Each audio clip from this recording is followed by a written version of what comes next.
What's going on, you guys? Back again. Today we've got a review. Paramount was cool enough to send over A Quiet Place Part 2. It comes out next Tuesday. And you know what? I didn't see this in the theaters, and I think I saw maybe half a trailer, you know, when they were advertising for it. So I really didn't know too much going into this film. Now, I enjoyed the first one quite a bit. There were a couple things that I was kind of curious as to, you know, why the characters did it, but overall, it was a really pleasurable movie theater experience, which is super rare, especially for a film where the audience really needs to be quiet. And everything was aligned that night because no one made a peep in the theater. So that was really great. So this one, I'll give you a little bit about the film, and there will be some spoilers. So not too bad. Essentially, the second one picks up where the first one left off. You know, they figured out with the cochlear device, they figured out you hook that up to a sound system, and the creatures can't handle it, and then you can shoot them. You know the rest. And then Emily Blunt has the shotgun. They're ready to go kick some butt. So it kind of picks up from there. We do see one flashback from day one of the invasion, which was really neat. We saw John Krasinski come back, which is good. I enjoy both of them. I enjoy John Krasinski and Emily Blunt, and they're cute together. I like when they're in movies together. But it was nice to see his character come back and how you know, everything kind of started in their little town. This one focuses more on the kids. It's more of the girls' journey and how they are kind of their character arc throughout this scenario. The mom takes a back seat for the most part. It's especially a nice character arc for the girl because, you know, she'd loved her dad so much. She was really attached to him. He passes away, and she continues on with his work, and, you know, kind of teams up with Cillian Murphy, he's good in this. I would have liked to have seen more of him. You know, figures out, because there's this one radio station channel that plays Beyond the Sea, and she figured out where to go because she thinks it's a clue. If you go beyond the sea, you'll be okay. Now, I do have a question about that, and maybe I'm just dense. But why the people that, for those of you that have seen the film, the people that are on the island, why didn't they just say, okay, go out into the ocean, find a boat, go into the ocean, or just get to an island because these suckers can't swim? Instead, they kind of make it cryptic. Is it because they wanted the people maybe smarter? They didn't want like dum-dums coming to the island and overtaking it? Did they only want people smart enough who could figure it out? I don't know. And then this, you know, the scene with the creatures getting on the boat and kind of randomly floating to the island. Okay, why not? You know, it's a monster movie. I'll go with that. A little silly, but okay. And so eventually, you know, they get to the radio station, lots of tension, and she finally gets it hooked up to the radio station microphone, and we go from there. The younger boy, the brother, has a nice little arc as well, character arc, because he's so timid and he's so scared. But at the end of the movie, he finally kind of comes into his own and understands, all right, listen, I need to do what I need to do here, or else, you know, I'm dead. I'm no use to anybody. So it was nice to see him, you know, kind of step up.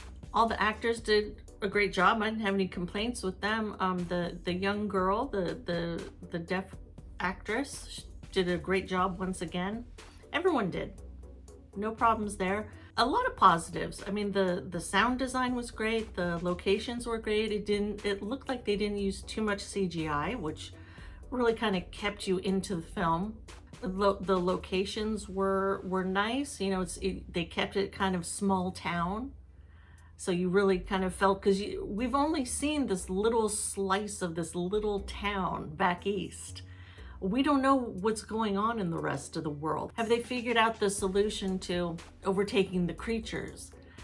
That would be maybe a fun place to go with the next one, because I think they are making another one. They're making a trilogy out of it.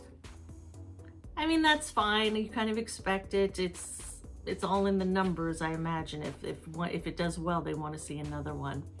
I'm fine with it ending with this one, but sure, we could see what's going on with the rest of the world. You know, they've in the flashback sequence from day one, they give you a little bit of on the TV of when I guess it was a spaceship that landed. I guess they couldn't really figure out what it was at first. So I don't know. I mean, I guess it would be fun to explore that. Maybe what happened in a different part of the world. I don't know what else this family that we've been following could give for another film. So I really feel like they would have to take it somewhere else. We get another foot trauma scene. In the first one, we had that darn nail scene. And then in this one, we get the bear trap. Oh, that poor kid. I don't know what it is with these movies and foot trauma. That was kind of gross. I also like in this one, the second one, that they expanded a little bit, right? So we know the rules of this universe, and now the family is going to kind of go beyond their safe boundaries, and the audience is kind of taken along on that journey, where, you know, they walked up to the point of that sand trail, because they had that sand trail that kind of led everywhere, and they felt semi-safe going to those places, to those destinations. But now we're taken beyond that, and we don't know what's beyond that as the audience. So that was kind of neat. I'm glad that they kind of you know, went beyond the boundaries and the locations of the first movie. They kind of had to, because it probably would have been boring to stay in that barn region for another film. So it was fun to see how the rest of the town, the rest of the region is faring. The scene with the crazy people at the pier, okay. I don't know how they got so crazy in a year. I think it had been a year since the invasion. So I don't know. Maybe they must have been a little loopy before that, because they turned crazy pretty quick. There was a little bit more tension in this one. Not too much more, but a good amount of tension. And there were a couple more jump scares. I'm not big on jump scares, but you know, I'm 50. I've been watching movies for a while. My younger one, who's going to be 16, it startled him. So, I mean, in that case, it worked effectively. I don't want to see more jump scares though, because it just seems like a trope that is kind of played out. It wasn't in this film, I'm not saying that, but I just don't want to see any more. But overall, it was a good sequel. I thought it was just fine. I had no problem really with it. It didn't run super long. I think it was about an hour and a half, so that was fine. Totally good. The special features are on the Blu-ray, not the 4K disc. And there was a decent amount. There was, you get, I have to look it up here because I don't remember. There were 5 special features, none of them running more than 10 minutes, I don't believe.